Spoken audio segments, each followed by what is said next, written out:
Shalom, selamat pagi Bapak Ibu Saudara. Bertemu lagi dalam renungan harian Gereja Pau Kemang Pratama pada pagi hari ini. Mari kita berdoa. Bapa di surga, terima kasih atas penyertaan-Mu sampai detik ini bagi kami. Kami bersyukur dan pagi hari ini sebelum kami beraktivitas, kami mau merenungkan firman Tuhan.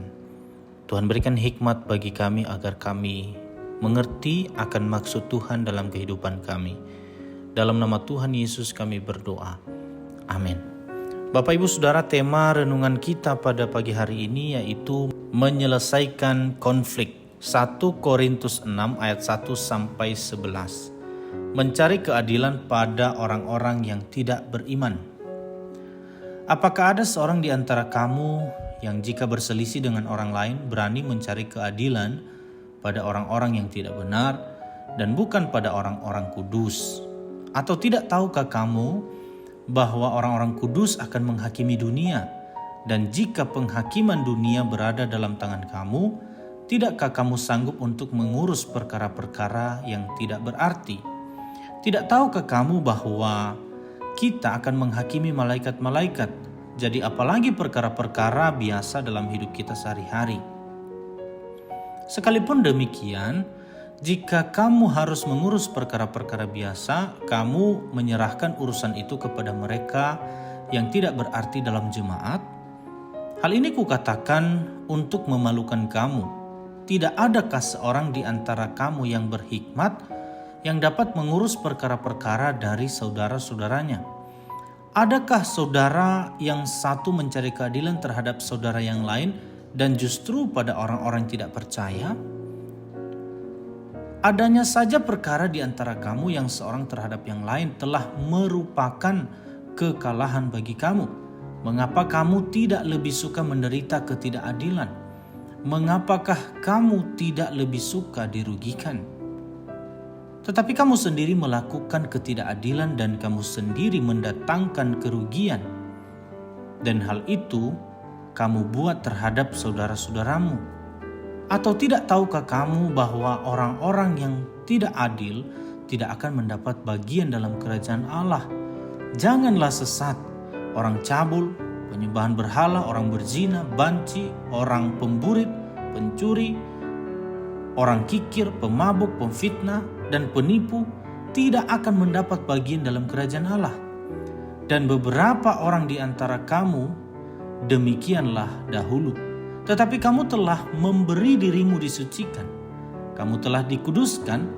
Kamu telah dibenarkan dalam nama Tuhan Yesus Kristus dan dalam roh Allah kita.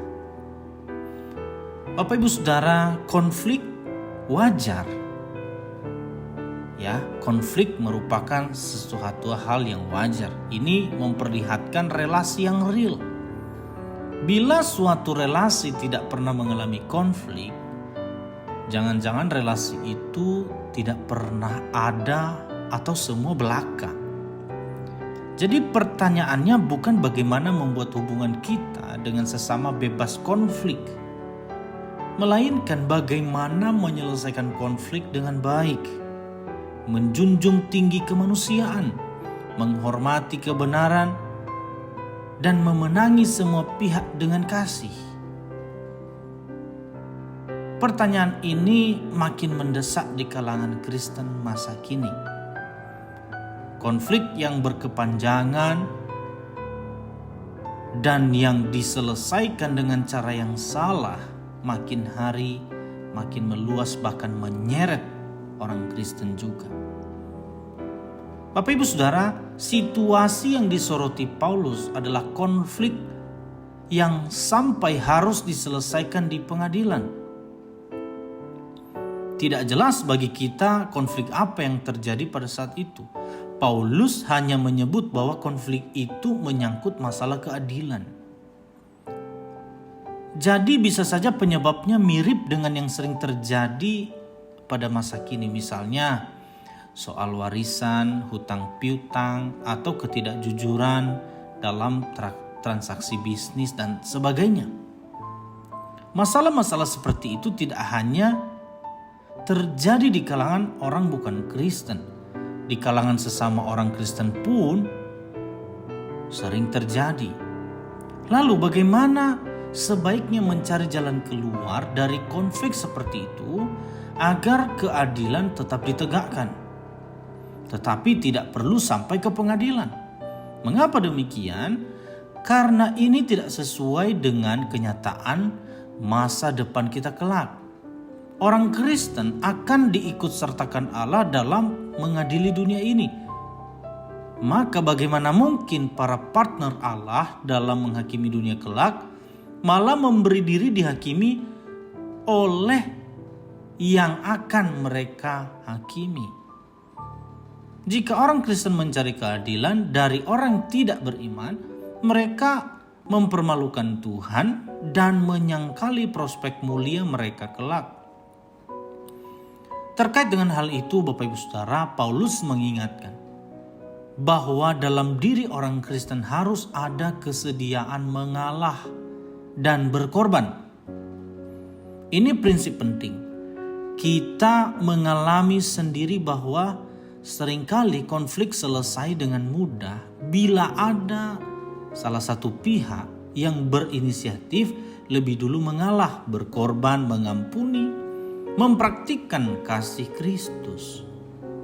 Maka Bapak Ibu Saudara, seperti Kristus membenarkan kita dengan kasih-Nya yang berkorban, kita pun baiknya menyelesaikan konflik dengan prinsip yang sama.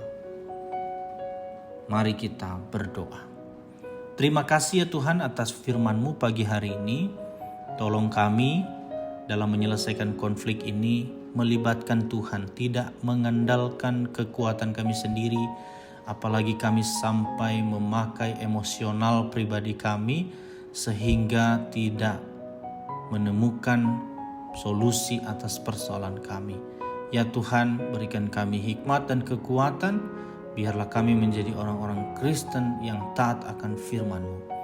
Kami akan beraktivitas hari ini, Tuhan tolong kami, kiranya apapun yang kami lakukan berkenan kepadamu.